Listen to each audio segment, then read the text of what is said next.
Hi, welcome to Forging Titans. My name's Jerome. My name's Shane. Today is the first in a series of army showcases, where we'll be showing you the armies that will be battling across the Forged and Rift, which is the setting of our narrative-driven battle reports. As well as showing our army colour schemes and models, we will also be sharing with you a little bit of our lore behind the armies. Right, so as you can see, there is a beautifully assembled Death Guard army here, belonging to Jerome, and this is one of the first armies that we are showcasing. So Jerome, what is the name of this chapter of Death Guard? So the army is called the Plague Reigns, named after its Titan lead the force, which is down here at the front, and his name is Devicus Rain. Why did you choose that name? Well, a bit of a confession, the army's not really 100% mine. It was actually my son's army, and the model is named after him, and he was kind of based off his style of play of dropping him in quite late in game and just shooting down loads of fire on whenever he played. They have got some pretty good firepower, to be fair. Yeah, his particular favourite one is the tank. The name escapes me. Plague Best Crawler, sorry. So yeah, that was a particular favourite, but able to hang back in the back of the board and just shoot whatever you wanted. So there is quite a lot of vehicles here. I see you've got a Hellbrute, a Crawler, some Plague Drones, and this Defiler here. The Defiler, yeah, that again. So the army, as it was driven by my son in terms of what model he wanted. So yeah, Defiler was on his list for a little while. This one actually is completely magnetised as well, so all the other options are there, so we can switch out to what we want. I've never magnetised the model. I do like magnetising. I'm not very good at it, but I'll give it a go. That's why I'm not magnet. I'm too scared to do it. I will have some of the future armies that we'll be showing as well. I'm getting quite into the magnetising on one of those, but I'll save that for another day as they come. Okay, so you seem to have chosen quite an interesting colour scheme. I see that the Plague zombies at the front, they've got multiple colours. Like there's blue, there's plenty of that. Can you explain why you decided to do that? Yes, so first squad of zombies, first little horde of them, when we were sort of close to the box really. Fairly sort of, I think it was a carved flesh and the orange sort of prison guard look. Prisoners look. Then the second squad I actually acquired from Shane, and he had already started painting those, and there was a slightly different tones to those, so I sort of finished them off. You still haven't painted the Mortarion either. No, I've still got a lot of models to add to these. And then because I've done two squads that were slightly different from each other, I did a third one in the blue. A couple of reasons really. One, on the actual game, you can tell the squads apart if I wanted to separate them out into little 10-man squads, but then also I just really like having this mixed plague and diseases stomping forward towards the enemy. It works really well. I think I like that sort of feel. I really like that. So as you said, Devicus Rain is your Titan, the main general of this army. Yep. What is his? What does he look to achieve? What does he want? So his deal is custom law we made. So his name is Devicus Rain. It's actually named after my son, as I said, and it kind of tied into how he played him. So we kind of leaned into that in terms of the lore. So he basically looking to pull forward the Nurgle Garden onto a planet, and he keeps acquiring, taking over planets, attempting to fill them with plague and disease that will host a new Nurgle's Garden.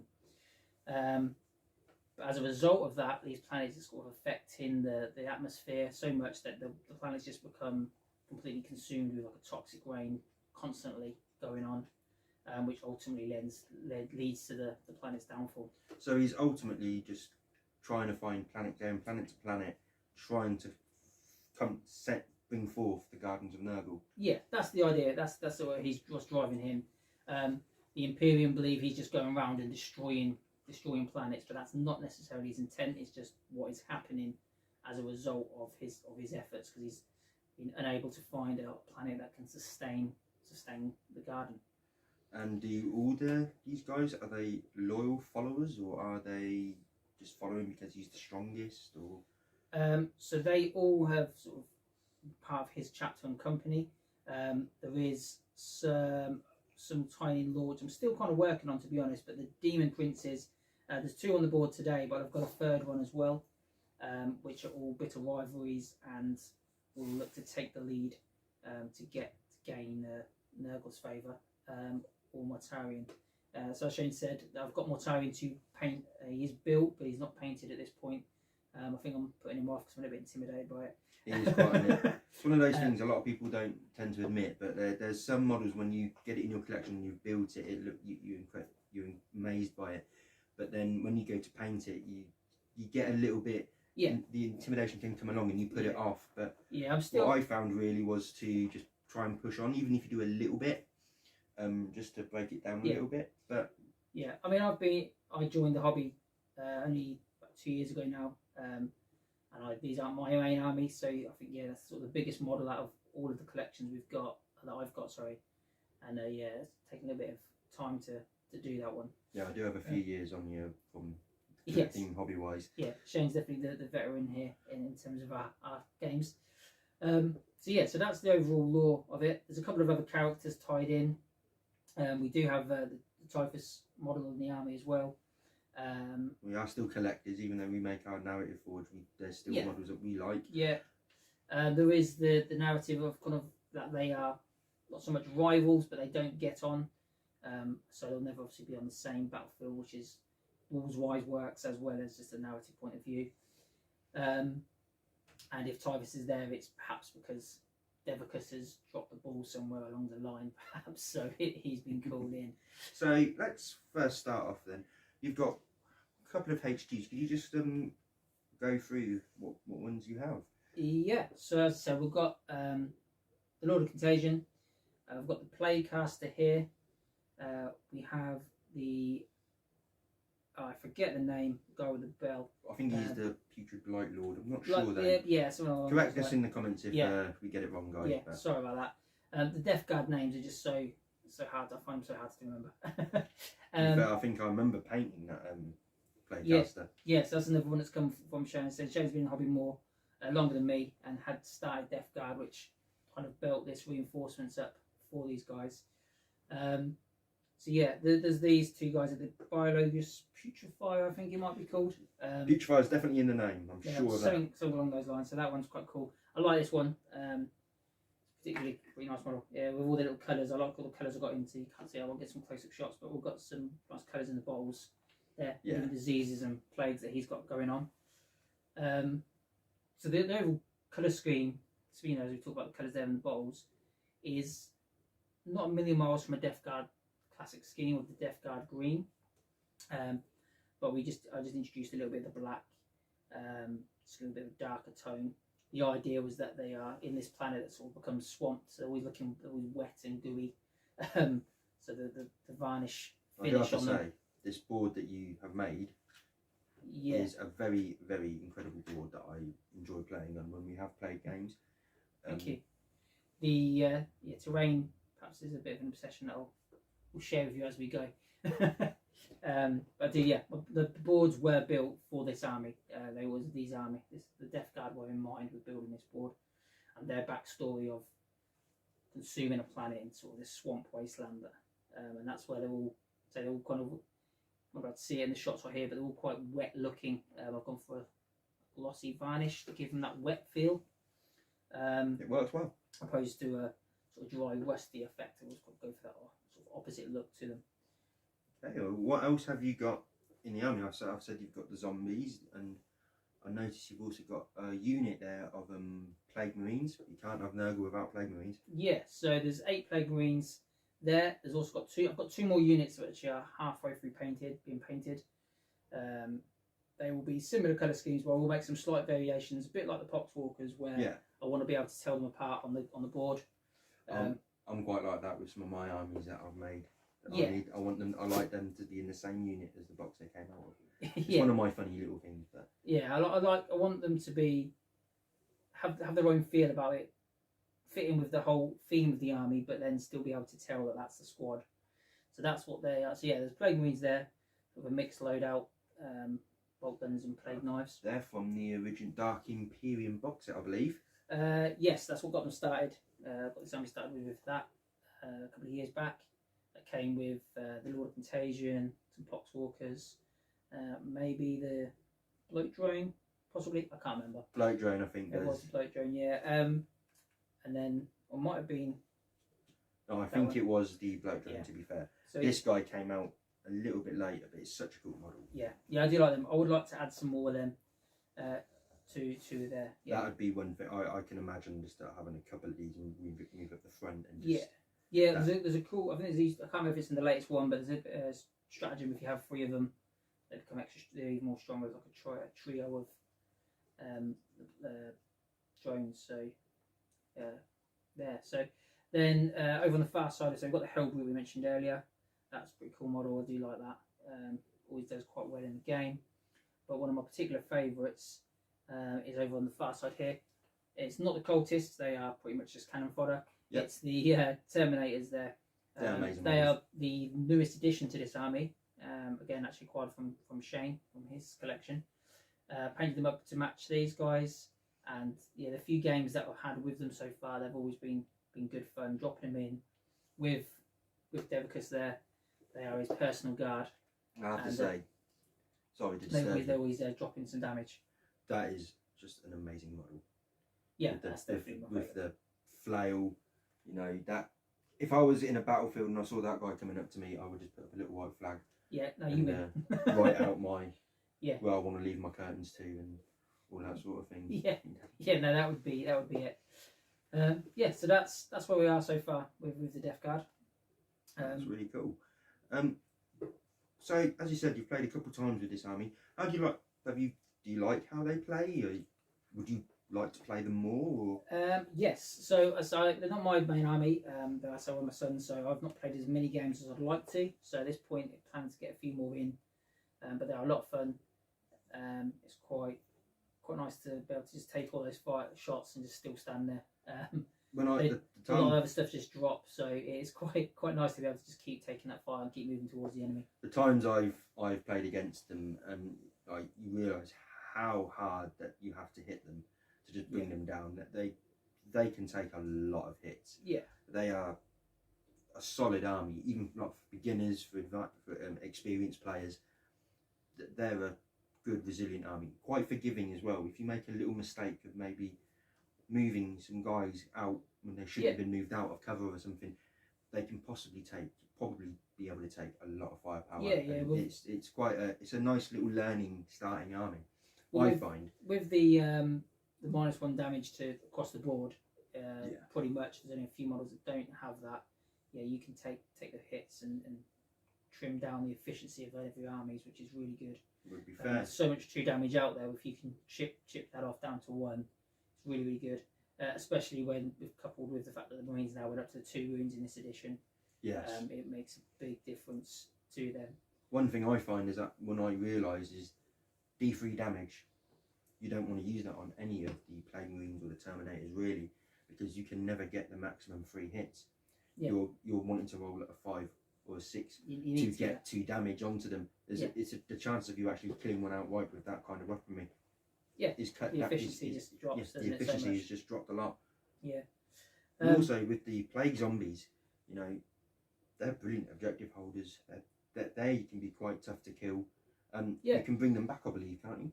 Yeah, there's a stratagem if you've taken a few losses, you can bring another squad load them back, which can be a nice little tricking game to let them get dwindled down a bit, to then just bring them back. And then what you can do when you bring them back, you can actually string them out. So you can actually fill up more of the board than what they were. It's kind of like free movement as you bring them back, which can be nice in terms of pushing yourself towards an objective if you're quite tactical about it. See, movement in some games, like in fantasy, it used to be very strong about movement, and people didn't really think about that in 40k. When I first started playing, movement wasn't much thought about. But in 40k these days, movement is really important. Yeah. You need to really think about what your moves are going to be, just to get your plan. Because it's just, especially with these guys, if you make the wrong move, then you're just going to be in trouble against them. Yeah. Well, I mean, they're slow. Obviously, they are a slow army, so the movement that you do make has to be sort of quite Have to well make thought it out. count. You have to make sure you're going in the right direction. But then, as you say, if you do make a mistake and you have something hanging out with, from behind terrain or a bit whatever, they can be quite forgiving in terms of their resilience. But as I said, then sometimes you want that a little bit with the Poxels, as I said. I let a few drop off to then bring them back, and it can be quite good. Clear a bit of space as well. To drop something else in and move something else through. Some of the stuff like the Defiler, it's a great model when his arms don't fall off. But when it's no good, it's fine. But moving them around with the claws and stuff, you sometimes find yourself in a bit of a tight position. So I've got them still movable, so I can squeeze it around corners. So you've got to have a bit, think about your movement, being so slow, but it is important to think about. So you've got some spawn there. Do you use them a lot in the games, or are they just? No, not really. They bring them along a few times. Again, my son, he led the army initially, and so when it comes to any sort of choices, it was just kind of things he wanted. It wasn't ever driven by any sort of tactical. That model will be good for your army, or you need that sort of build up a battalion patrol list, or whatever it was that he was. Whereas I look at this and I think, okay, well, I need a couple more. Troop choices, or I want something for the elite slot. He wouldn't think like that. It would just be, that model looks cool, and that's what he wanted to get. So that's a good way to collect. If I was starting it for myself, would I have gone down sort of the Defiler route? Probably not. I would have gone for 2 Plague Burst crawlers. That was going to be my next question. If you expand more in this army, what kind of things would you think you'd get? Before I go on to sort of adding anything else to it, I've got a couple of things left to paint. So we already mentioned Mortarion. Yep. He definitely needs to be finished off, and we'll see him in coming reports. I've got another one of these drones to paint, and 2 squads of Plague Marines to finish off, and a Demon Prince. So once they're done, when I'll be looking at what's added, what's next to add, I've kind of set myself a bit of a rule of they have to be done before we add anything else. But it will be Plague Burst Crawler. I've tried that rule all the time, and it just doesn't work. Yeah, well, I said I wasn't going to start another army till this one was finished, and I've gone against that as well. So we'll see how we get on. It's the way of the hobby. But yeah, you'd have more Plague Burst Crawlers. At least one more Plague Burst Crawler. I just really like the idea, and what I'll intend to do is on this one. So you've got the black on the top and the green at the front. I'm going to do it the opposite way, just because I think it will look nice. Still tying together, but it'll have that opposite theme. Another one of those, and since the addition of the Terminators dropping into some of our lists for this army, it'll probably be another squad of those, just because of how much, and I think it just kind of fits in with the overall feel of how the lore of my army is, and how Divicus likes to rain the battlefield of sending all the Poxwalkers up, raining as much fire as he can from the backfield, and staying off the field with his personal guard, to then drop in late game where he can just drop in and just be devastating once the army's already weakened and brought down. And that's how I always play it. I like to play to the lore that I've kind of created, opposed to anything tactical. That's how we like. We make really poor tactical decisions because we try to stick to our own narrative of what our character would do. But that's part of the fun. That's the way that some people play. That's the beauty of this hobby. Yes, there's so many ways people can play. Yeah, we a number of times with our army, I've charged something that just is stupid. I'm never going to win, but the character in my head, that's what he would do. So that's what he does. That's the fun that we enjoy. And in many of when we do future battle reports, they'll be mostly narrative driven. They won't be like super duper competitive. Yeah. We're both competitive people. We both want to win. We play to play to win, but the narrative element pushes us more. Yeah, that makes us that drives us more to enjoy of our hobbying. Whoever the narrative actually is driven by those games of who's going to win. Yeah. So we have as that's about 20 times into where we are in terms of where we're at with these guys. So as we said, our narrative games are going to be set in the Forged and Rift, which is a sector of space. Which we'll share more about in terms of when we start about the reports. But the Plague Reigns, as I said before, they are looking for a world that can can hold and harness the Nurgle's Garden, trying to bring that forward. They've entered the Forgotten Rift. Something has drawn them there, the planet called X-Core 5, which they believe is capable of doing that, and that's where they've kind of made base and started to take hold of that planet and start to affect the ecosystem there. And there's already environmental changes happening with the planet systems, the weather systems and so on. So that's what's there for them. Sorry about that noise, guys. It's the dog. Yes, we'll let it out. No, we don't need to worry about that. As long as I know, it's fine. So I just yeah, don't want them thinking it was me. fair enough. Fair enough. It starts barking, we'll know. So yeah, so that's why they're in the Forgotten Rift, and yeah, that's where they are now. The dog's about to jump off on the camera. No, it's fine. Right, good, we're good. So I think Right. that's us for this one. Yeah, it's very interesting. Thank you for sharing that with us. Yeah, I look forward to sharing more of it as it grows. As I said, Absolutely. there is more to add to this. It's quite a small little force at the moment, but yeah, I'm looking forward to getting more done on it. Oh, well, thank you very much for showing it. And thank you guys for watching, and keep on forging. Thank you.